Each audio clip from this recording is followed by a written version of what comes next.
mengajaknya karena tahu persis di balik keaktorannya, di balik nama besarnya yang populer, Deddy Mizwar punya cita-cita besar untuk membuat Jawa Barat maju. Deddy Mizwar punya cita-cita besar untuk membuat pertarungan hari ini bukan hanya pertarungan orang Islam melawan yang lain, tidak. Kompetisi antar saudara se-Indonesia yang melampaui kelompoknya, melampaui agamanya, melampaui pekerjaannya, melampaui jenis kelaminnya. Dan orang yang paling bersih, orang yang paling berkualitas, orang yang paling layak memimpin Jawa Barat, insya Allah akan diberi kemenangan. Jadi alasan yang kedua adalah ini bukan artis biasa. Agak mudah menarik-narik dia untuk jadi cawagup. Karena siapa tahu bisa mendongkrak popularitasnya. Kalau kita survei, popularitas Deddy Mizwar udah mentok. Tidak diperlukan konsultan untuk membantu menaikkan popularitas, Bang. Sudah mentok. Masa mau 110%? Tidak bisa.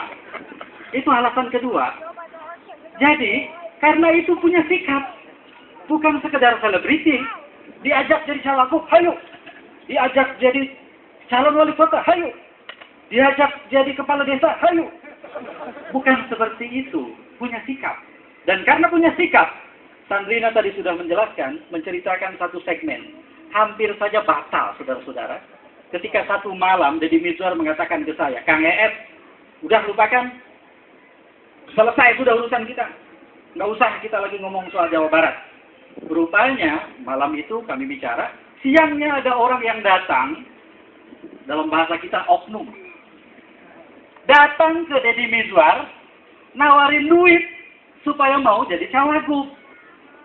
Orang itu kurang peka dan tidak punya intelijen yang kuat. Duit Deddy Mizwar lebih banyak yang dia tawarin, itu nomor satu. Nomor dua, dia punya sikap. Kalau orang mau membeli dia, sikapnya jelas. Gubernur dan wakil gubernur bukan barang yang diperdagangkan. Partai dan politisi bukan barang yang diperdagangkan. Gubernur dan wakil gubernur adalah pelayan masyarakat. Yang pertama-tama niatnya harus lurus. Harus bersih. Dan kalau sudah jalan di awal kotor, mana mungkin niatnya bersih. Itulah sikapnya sebagai artis yang punya gagasan besar tentang masa depan Indonesia. Yang ketiga yang membuat juga susah, saudara-saudara, adalah ini bukan orang partai. Betul pendiri Partai Demokrat. 1 dari 99 orang. Saya nggak tahu apakah Bang Deddy Mizwar mengenang dengan bangga atau tidak soal itu. Itu urusan yang tidak kita bicarakan di tempat ini. Apalagi ada sis NS. Hindari pembicaraan itu. Karena sedih. Yang saya mau bicarakan adalah Bang Deddy Mizwar tidak berpartai bukan karena alergi sama partai. Deddy Mizwar tidak berpartai bukan menganggap partai itu barang najis atau haram. Deddy Mizwar tidak berpartai bukan karena orang berpartai itu pasti keliru, pasti transaksional, pasti korup dan seterusnya. Bukan. Tapi Bang Deddy Mizwar percaya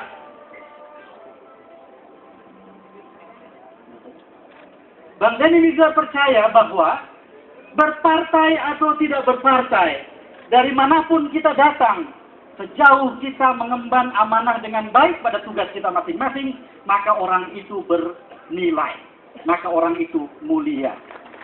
Deddy Mizwar mengatakan, tugas besar bangsa Indonesia adalah menghormati orang berpartai dengan orang tidak berpartai. Orang berpartai yang berbeda-beda, orang dari jenis apapun dan kelompok apapun. Itulah sikap dia. Maka ketika ditarik mau jadi cawagup, diusung oleh 4 partai, sekalipun Bang Deddy sangat percaya dan berteman dekat dengan dengan ketua-ketua partai, yang keempat-empatnya layak jadi gubernur dan wakil gubernur ini, terus terang aja kan, kalau mereka mau bersaing, bisa bersaing empat-empatnya nih. Berebut mereka. Deddy Mizwar menyingkir. Tetapi bukan itu ceritanya. Deddy Mizwar sulit dibujuk dikarenakan dia percaya bahwa di tempatnya berdiri tanpa berpartai, di tempatnya berdiri tanpa ada bendera dan lambang apapun, dia bisa berbuat untuk Indonesia. Setiap orang di Indonesia bisa berbuat untuk bangsanya, sekecil apapun peranan dia. Jadi apapun dia, sekecil apapun rekeningnya. Yang kecil seperti saya atau yang besar seperti Bang Deddy, bisa berkisah bersama-sama. Ini bukan berarti saya minta transfer, tidak. Dan terakhir, alasan yang membuat sulit Bang Deddy ini diajak berpartai, bukan maksudnya berpartai, menjadi calon wakil gubernur adalah dikarenakan saudara-saudara sekalian, Bang Deddy Mizwar tahu persis bahwa Jawa Barat adalah tempat yang tidak sederhana. Ini wilayah paling besar di Indonesia. Sebelum saya lanjut, saya boleh lanjutkan sekalipun ada azan? Break dulu? Break dulu, break.